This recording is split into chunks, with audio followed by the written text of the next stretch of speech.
Grimmon, Welcome back to another video. Street Samurai here with our boys Grimmon and Raz's Gosu. Team Sleeveless just took first place at our local Tokyo Ghoul rare battle. Grimmon here, rocking the shoe deck. Grimmon, how are you doing? How are you feeling? I'm feeling great. Just went undefeated here at the tournament with the shoe deck tucked in with the Tower Kaneki, which I heard wouldn't work, but it worked pretty awesome today. Who'd you hear it wouldn't work from? Some people on the internet, some people I know, you know.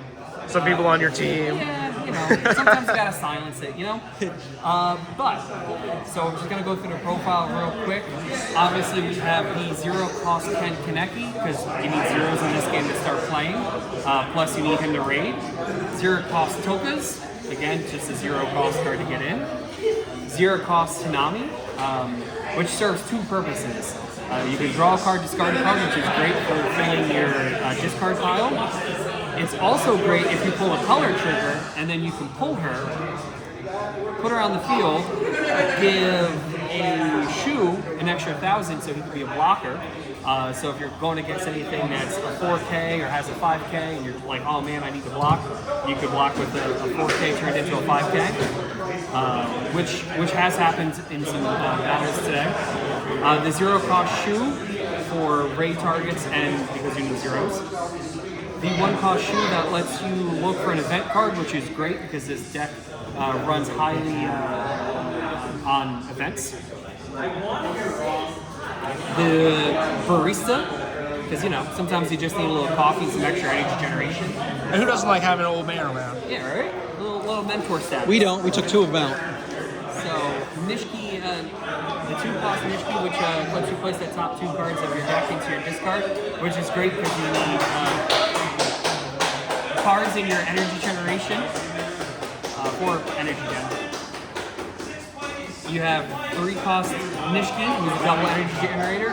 It lets you look at the top card of your deck and you put it in your discard or put it back, which is great because if you're playing things like Disgusting You Wound Me and you're like, oh, I need to draw a card, you can kind of have like a little sneak peek with him, which is great. And if it's not good, pitch it and hope the next card's better. We have Uta. He has 2 crazy effects. He lets you look for 4 and you either get a 2 AP cost or a raid. So it's basically going to let you help find shoe. And the only reason that deck costs as much as it does? It's going to let you find a shoe, a Ken, or a double cost Ken Kaneki, which are your heavy hitters. Unfortunately for me, it whiffed a lot, but the secondary effect is unwhiffable because it lets you look at 3 cards from your deck and you pull any card that you want. And he's also energy generation.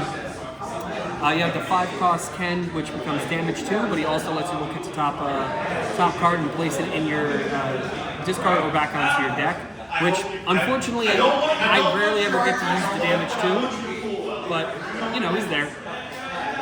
And now for the heavy hitters of the deck, we have Shu, which is what the deck is named after. He lets you pitch a character and an event card to increase his when played, to help you destroy a card. And he also can get impact that way.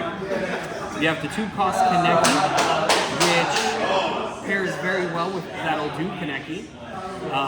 You know, you play That'll Do Kaneki once or twice, you get him for either 1 or free. He's a force block, and he gets 1,000 BP on your turn, so if you go against anything that's a pesky 5K or not, on your turn at least, you can get over it. The tech of the deck is the Tower Ken Kaneki, which does have his own deck. But we teched him in here to try to give it a little extra push. Shu being the boss card of this deck only goes up to 4K. So if you go against anything that is 5K or above, you kind of fall flat with him once you use his ability. So It's kind of anti-Tokyo Ghoul in general. yes. So you also get to use Ken Kaneki's ability, especially if it's earlier in a game, which with the way this deck is set up, I've had this Ken Kaneki out turn 3 the earliest, but usually by turn 4 or 5. And by that time, your opponent either doesn't have 7 cards in their discard to pitch, than not have something blow up, or if they do, it's another Tokyo Ghoul deck for shoe or tower, and they don't really want to pitch those cards because they also want to summon their shoe or their tower connected. So it's good in the mirror match. It's just a good tech in general. And then you run along with Disgusting You Move Me, which is basically draw one, stand your AP up if you have a shoe on the field, which this is a shoe deck, so more or less you're going to have a shoe.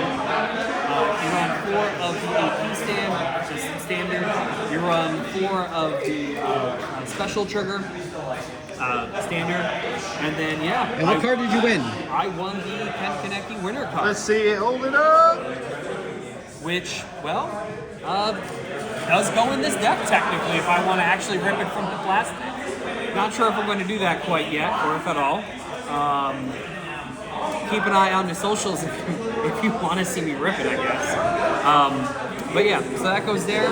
But the one card I will be opening is the, sorry, my hand is out of order.